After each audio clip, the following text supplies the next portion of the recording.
2 more decks you should be building at your Avatar: The Last Airbender Prerelease. Today we're talking about Simic Ramp and Lessons and Earth Rumble Ramp. We're going to be using green to ramp us into big things to attack our opponents. Let me know which one of these you're going to be choosing and make sure you're following along. I'm going to be doing a commander deck giveaway when the set comes out later on this month. For both strategies, we're going to be wanting to ramp into really big things. Sabertooth Moose Lion, if you get him, fantastic. It's got Forest Cycling too. When you pay 2, you can discard this card and go get a forest from your library into your hand. It's really great in the early game and also really good in the late game as well as just a big old beefy body that's able to attack for you.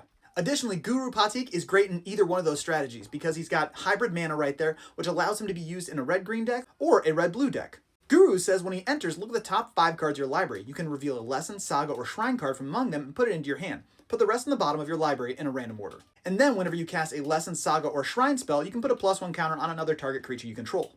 He's going to be especially useful because Lessons are going to be prevalent in most of the decks that you build. Additionally, if you're focusing on Lessons, ramping using something like Cycle of Renewal right here is very good. You can sack a land, search your library for 2 basic lands, and put them on the battlefield tapped. This is especially useful if you want to do a 3-color strategy because you can focus on green and allow you to go get those secondary colors very easily. Iroh is going to lean you more into the red strategy because he has Firebending 1 and he allows your lesson spells to cost a little less. Bitter Work is another great card if you're leaning into that red-green strategy where you're having really big creatures. It says whenever you attack a player with 1 or more creatures with power 4 or greater, you draw a card. Card draw is something that's very important, and in red-green, it's not as easy to get, so Bitter Work is going to be a really great card to build around if you open it in your pre-release pack. Your red-green strategies are really going to focus around Earthbending as well.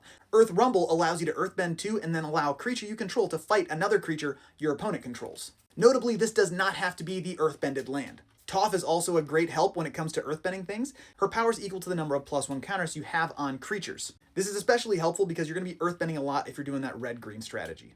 Keep an eye out when you're building because those hybrid mana costs are going to be super helpful and allow you to go towards a 3-color strategy.